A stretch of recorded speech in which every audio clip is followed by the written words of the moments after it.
Chapter 21. And it came to the ears of the Canaanite, the king of Arad, living in the south, that Israel was coming by the way of Athrim, and he came out against them and took some of them prisoners.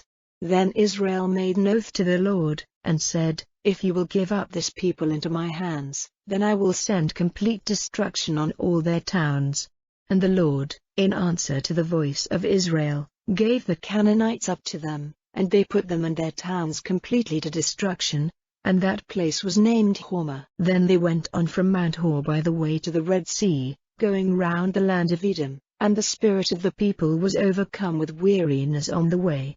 And crying out against God and against Moses, they said, Why have you taken us out of Egypt to come to our death in the waste land?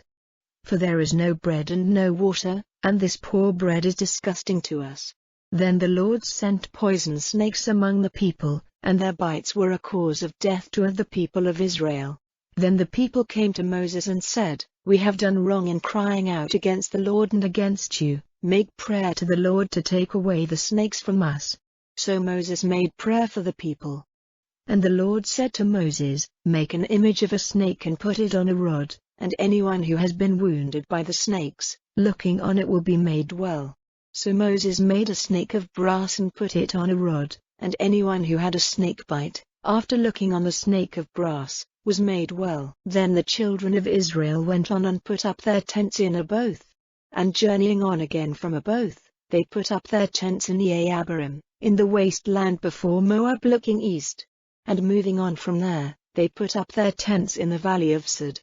From there they went on and put up their tents on the other side of the Arnon, which is on the waste land at the edge of the land of the Amorites. For the Arnon is the line of division between Moab and the Amorites, as it says in the book of the wars of the Lord, Vaheb in Super, and the valley of the Ammon, the slope of the valleys going down to the tents of Ar and touching the edge of Moab. From there they went on to Beer, the water spring of which the Lord said to Moses, Make the people came together and I will give them water. Then Israel gave voice to this song, Come up, O water spring, let us make a song to it, the fountain made by the chiefs, made deep by the great ones of the people, with the lawgiver's rod, and with their sticks.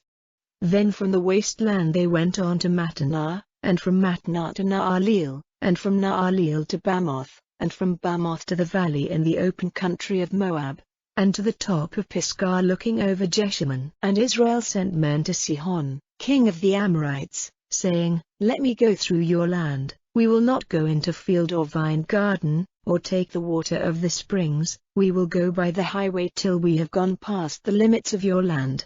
And Sihon would not let Israel go through his land, but got all his people together and went out against Israel into the waste land, as far as Jahaz, to make war on Israel.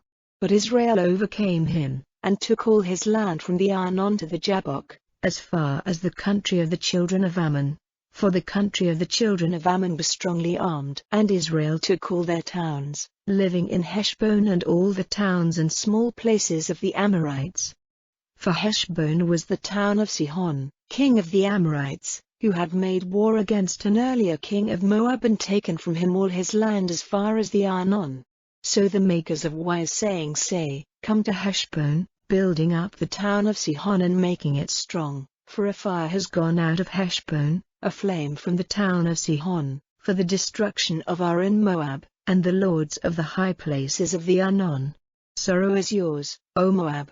Destruction is your fate, O people of Chemosh. His sons have gone in flight, and his daughters are prisoners, in the hands of Sihon, king of the Amorites. They are wounded with our arrows. Destruction has come on Heshbon, even to Dibon, and we have made the land waste as far as Nophah, stretching out to Medeba. So Israel put up their tents in the land of the Amorites. And Moses sent men secretly to Yazer, and they took its towns, driving out the Amorites who were living there. Then turning they went up by the way of Bashan, and Og, king of Bashan, went out against them with all his people, to the fight at Edrei. And the Lord said to Moses, Have no fear of him, for I have given him up into your hands, with all his people and his land. Do to him as you did to Sihon, king of the Amorites, at Heshbon. So they overcame him and his sons and his people, driving them all out, and they took his land for their heritage.